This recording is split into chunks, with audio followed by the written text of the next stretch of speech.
चौथा बाब।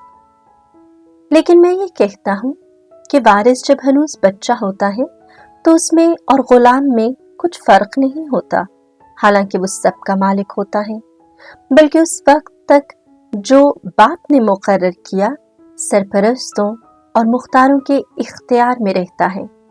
इसी तरह हम भी जब हनूज बच्चे थे तो इब्तदाई तालीम के पाबंद होकर गुलामी की हालत में रहे, लेकिन जब वक्त पूरा हो गया तो खुदा ने अपने बेटे को भेजा जो औरत से पैदा हुआ और शरीयत के मातहत हुआ, ताकि उन्हें छुड़ाए जो शरीयत के मातहत थे और हमें मुत्तबन्ना होने का दर्जा हासिल हो, और कि तुम बेटे हो। इससे साबित है कि खुदा ने अपने बेटे का रूह हमारे दिलों में भेजा है, जो अब्बा यानी हे बाप कहकर पुकारता है। बस अब तू गुलाम नहीं बल्कि बेटा है, और जब बेटा हुआ तो खुदा की रजा से वारिस भी हुआ। लेकिन उस वक्त खुदा से ना वाकिफ होकर तुम ऐसे माबूदों की गुलामी में थे जो दरअसल माबूद नहीं, मगर अब जो तुमने खुदा को पहचाना बल्कि खुदा से पहचाने गए, तो तुम क्यों दोबारा उन कमजोर और बेकार नासिर की तरफ फिरते हो जिनकी गुलामी तुम फिर करना चाहते हो। तुम दिनों और महीनों और मौसमों और बरसों को मानते हो। मुझे तुम्हारी बाबत डर है कि मैंने शायद तुम्हारे दरमियान बेफायदा मेहनत की है।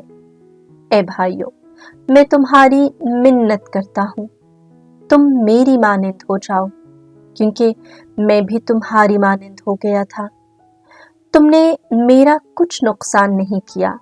तुम जानते हो कि मैंने पहली दफा जिस्म की कमजोरी की हालत में तुम्हें इंजील सुनाई थी, और तुमने अपने उस इम्तिहान को यानी मेरे जिस्म की कमजोरी को ना हकीर जाना और ना उससे नफरत की, बल्कि मुझे खुदा के फरिश्ते की मानिंद, हाँ यीशु मसीह की मानिंद कबूल कर लिया। फिर तुम्हारा वो खुशी मनाना कहाँ गया? मैं तो तुम्हारा गवाह हूँ कि अगर हो सकता तो तुम अपनी आंखें तक निकाल कर मुझे दे देते। बस क्या मैं इस सबब से तुम्हारा दुश्मन हो गया हूँ कि तुमसे सच बात करता हूँ? वो तुम्हारे दिल सोच तो हैं, मगर नेक नियति से नहीं, बल्कि वो तुम्हें अलग करना चाहते हैं ताकि तुम उन्हीं के दिल सोज बने रहो। हर वक्त नेक अमल के लिए दिल सोज होना अच्छी बात है, सिर्फ इस वक्त नहीं जब मैं तुम्हारे पास मौजूद होता हूँ। ए मेरे बच्चों, मुझे तुम्हारे सबब से दर्दे जाह से लगे हैं, जब तक कि मसीह तुम में सूरत ना पकड़ ले। और मैं चाहता हूँ कि अब तुम्हारे पास मौजूद होकर और हर तरह से बातें करूं, क्योंकि मुझे तुम्हारे हक में शुबा है। मुझसे कहो तो, तुम जो शरीयत के ताबा होना चाहते हो, क्या शरीयत की बात नहीं सुनते?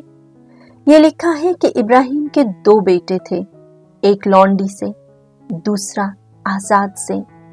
मगर वो जो लौंडी से था वो जिस्म के तौर पर पैदा हुआ, और जो आजाद से था वो वादे के सबब से। इन बातों से तमसील पाई जाती है, इसलिए कि ये औरतें 2 अहद हैं। एक तो कोहे सीना का जिससे गुलाम ही पैदा होते हैं, और वो हाजरा है। सीना अरब का एक पहाड़ है जो हाल के यरूशलेम से कुर्बत रखता है। ये अपनी औलाद के साथ गुलामी में रही, मगर यरूशलेम बाला आजाद है, वो हमारी माँ है, क्योंकि लिखा है, ए बांझ तू जिसके औलाद नहीं होती खुशी मना, तू जो दर्दे जह से न वाकिफ है आवाज बुलंद करके चिल्ला, क्योंकि छोड़ी हुई की औलाद शौहर वाली की औलाद से ज्यादा होगी। बस ए भाइयों, तुम इसहाक की तरह वादा के फर्जंद हो, मगर जैसे उस वक्त वो जो जिस्म के मुआफिक पैदा हुआ था उसे ईजा देता था जो रूह के मुआफिक पैदा हुआ था, वैसे ही अब भी होता है। मगर नविश्ता क्या कहता है? लौंडी को और उसके बेटे को निकाल दें, क्योंकि लौंडी का बेटा आजाद के बेटे के साथ हरगिज वारिस ना होगा। बस ए भाइयों, हम लौंडी के बेटे नहीं बल्कि आजाद के हैं।